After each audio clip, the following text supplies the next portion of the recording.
Hey guys, bienvenue sur la chaîne. Comme toujours, on se retrouve pour faire le point sur toute l'actualité du mercato. Beaucoup de choses se passent en ce moment et plusieurs dossiers évoluent rapidement. On commence avec la plus grosse information du week-end, le dossier Yann Diomandé et le Real Madrid. Il faut revenir sur les derniers développements, car la situation a beaucoup évolué au cours des 12 dernières heures. Comme je l'avais expliqué, José Mourinho a indiqué au Real Madrid qu'il souhaitait recruter Yann Diomandé. C'est ce qui a poussé le club madrilène à lancer des négociations officielles avec le RB Leipzig en présentant une première offre de 90 millions d'euros, auquel s'ajoutaient 10 millions d'euros de bonus. Cette proposition a été rejetée par le club allemand, qui réclame plus de 100 millions d'euros pour laisser partir son ailier ivoirien. Autre élément important du week-end, la décision du Real Madrid d'accélérer totalement sur ce dossier a également permis d'éclaircir la position des autres prétendants. Des informations venues d'Allemagne évoquaient aujourd'hui l'intérêt de Manchester City. En réalité, le club anglais avait déjà tenté sa chance il y a quelques jours. Arsenal avait également pris des renseignements environ une semaine auparavant. Les deux clubs avaient contacté l'entourage du joueur afin de savoir s'il existait une possibilité de s'immiscer dans les discussions. Cependant, la réponse de Yann Diomandé a été claire. Il ne souhaitait pas ouvrir la porte à un transfert vers la Premier League. À ce jour, cette position n'a pas changé. Le dossier a pourtant connu de nombreux rebondissements. Au départ, Yann Diomandé était ouvert à l'idée de rejoindre Liverpool. Ensuite, il avait trouvé un accord sur les conditions personnelles avec le Paris Saint-Germain. Désormais, c'est le Real Madrid qui est entré très sérieusement dans la course.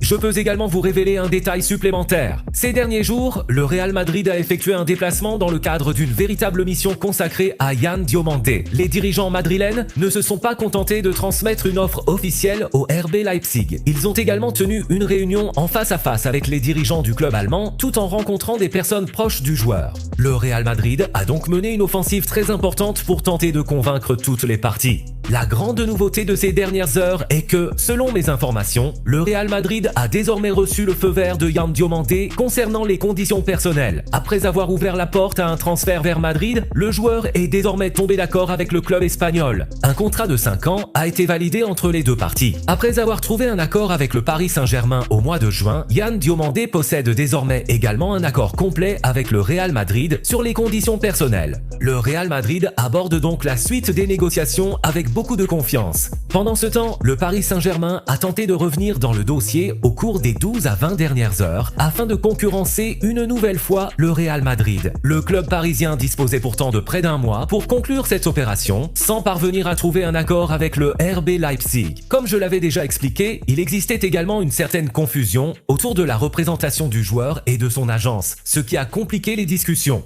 Ces dernières heures, le PSG essaie malgré tout de relancer les négociations afin de trouver une solution. Mais pour l'instant, le Real Madrid possède une longueur d'avance. Le club espagnol a obtenu l'accord du joueur, a déjà présenté une première offre officielle, certes refusée, mais a surtout ouvert des négociations concrètes avec Leipzig. Le Real Madrid reviendra avec une nouvelle proposition. Une deuxième offre sera prochainement transmise au club allemand. Maintenant que le feu vert du joueur a été obtenu, tout dépend des discussions entre les deux clubs. Le Real Madrid veut aller jusqu'au bout et recruter Yann Diomandé pour José Mourinho. C'est donc l'un des plus gros dossiers du moment. Le Real Madrid pousse très fort pour attirer l'ailier ivoirien, tandis que le Paris Saint-Germain continue de travailler discrètement en coulisses. Malgré cela, c'est bien le Real Madrid qui a réalisé les progrès les plus importants au cours des dernières heures et qui espère conclure l'opération dès la semaine prochaine. Je voulais également évoquer le Bayern Munich. Aujourd'hui, le directeur du club, Christoph Freund, s'est exprimé publiquement sur plusieurs dossiers. Il a notamment confirmé que Sacha Boey ne faisait plus partie du projet du Bayern Munich. Il en a été de même pour Joan Palhinha, qui ne fait également plus partie des plans du club. Interrogé ensuite sur Michael Olise et les rumeurs l'envoyant au Real Madrid, Christoph Freund a été très clair. Il a affirmé que ce sujet n'existait tout simplement pas, précisant que Michael Olise resterait au Bayern Munich et qu'il serait un joueur extrêmement important pour l'équipe la saison prochaine. Le Bayern ferme donc une nouvelle fois la porte à un éventuel transfert de Michael Olise vers le Real Madrid. Ce n'est d'ailleurs pas une surprise, puisque Uli Hoeneß s'était déjà exprimé dans le même sens, tout comme le président Herbert Hainer il y a quelques semaines. Le Bayern souhaite conserver Michael Olise et prévoit même de lui proposer un nouveau contrat. De son côté, le Real Madrid n'a jamais eu l'intention de détériorer ses excellentes relations avec le Bayern Munich. C'est d'ailleurs pour cette raison que le club madrilène avait publié un communiqué il y a quelques semaines. Même si cela n'était pas écrit explicitement, le message était clair. Florentino Pérez apprécie énormément le joueur. En revanche, tant que le Bayern Munich n'appellera pas le Real Madrid pour lui dire que Michael Olise est disponible et qu'il est possible d'entamer des négociations, le club espagnol ne fera aucune démarche susceptible de fragiliser les relations entre les deux institutions. institution.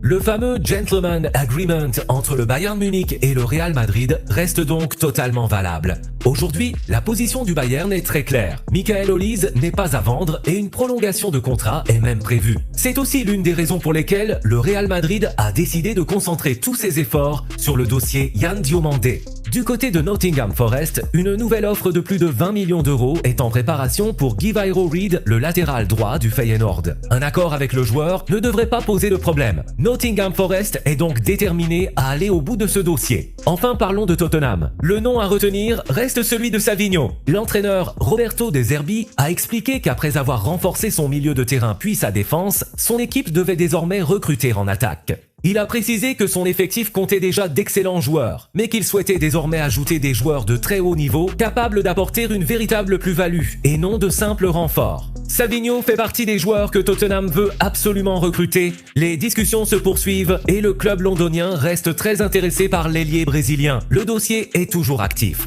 Tottenham souhaite encore renforcer son secteur offensif et d'autres mouvements sont attendus dans les prochaines semaines. Pour Savinho, tout dépend désormais du feu vert de Manchester City. Les Citizens attendent probablement de trouver un remplaçant avant d'autoriser son départ. Manchester City avait bien tenté de recruter Jean Omande, comme je l'avais expliqué, mais cette piste est abandonnée depuis plusieurs jours. La situation de Savinho reste donc en attente d'une décision du club anglais.